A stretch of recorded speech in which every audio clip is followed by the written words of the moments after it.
What you see on the screen right now is the rarest mutation in all of Grow a Garden, the STARISED mutation. I can guarantee without a doubt that none of you watching this video has ever seen this thing. And that's because although it is a real mutation, it's so rare that its official design is completely unknown. So I've created this concept design to represent the mutation for the purposes of this video. That's how rare this thing is. Not a single soul has seen what it looks like. You see, dear viewers, the STARISED mutation is a bit of a myth, an urban legend of sorts in the Grow a Garden community.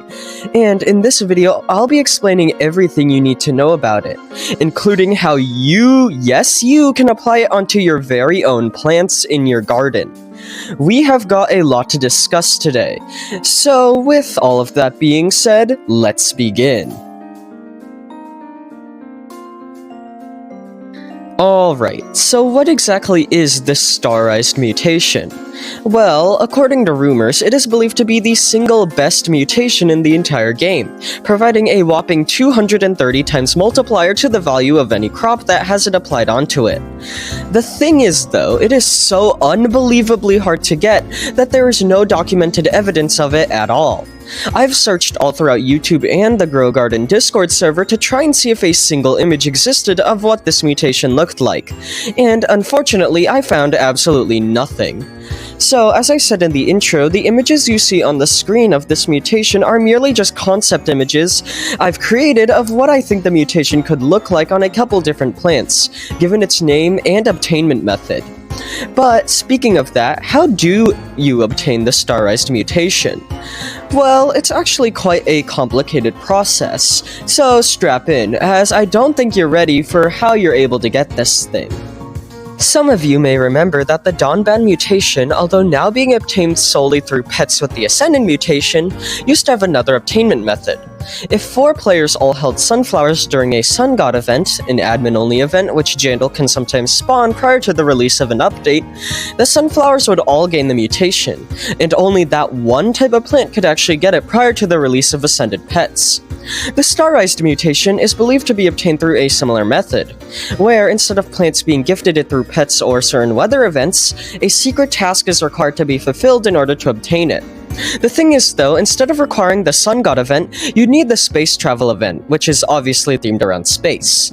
Now, this is an admin-only event that Jandal will periodically spawn, and here's what the legend states about how you can obtain the extremely rare STARISED mutation from it. During the space travel event, players will notice multiple asteroids floating above the map.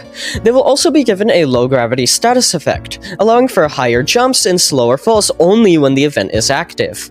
It is believed that if players use their low-gravity skills to parkour on the asteroids from the bottom of the map near the cell shop to the very highest asteroid, all of the meteors will come crashing down, and then your plants have a 0.4% chance of gaining the STARISED mutation.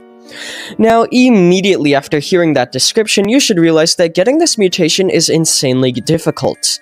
Not only do you have to wait for a space travel admin event, but you also need to collaborate with 4 other people and just pray that the 0.4% chance works in your favor.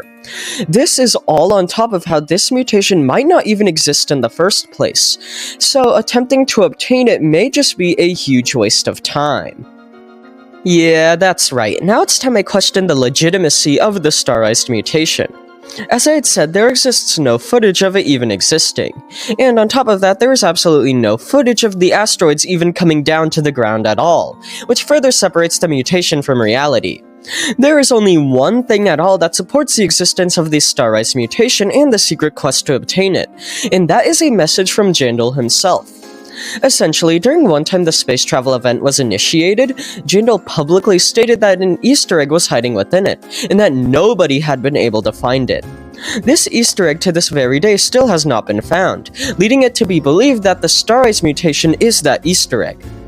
Now, there have been some false explanations, such as sugar apple seeds costing only 4 Robux solely during the event instead of the usual hundreds, but that is just a visual bug and not related to the event at all, meaning this Easter egg is still at large. On top of that though, Jandal actually gave us a clue as to what the Easter egg is, and that is the phrase "what goes up must come down." This obviously could be referencing the falling asteroids in the STARISED quest, as they originally start just floating out in the air and eventually fall to the ground according to the legend. Additionally, the meteors in the game files are simply referred to as parkour in quotations, implying players should jump around on them. Now, even with all of that being said, is there any hope that the starized mutation truly exists?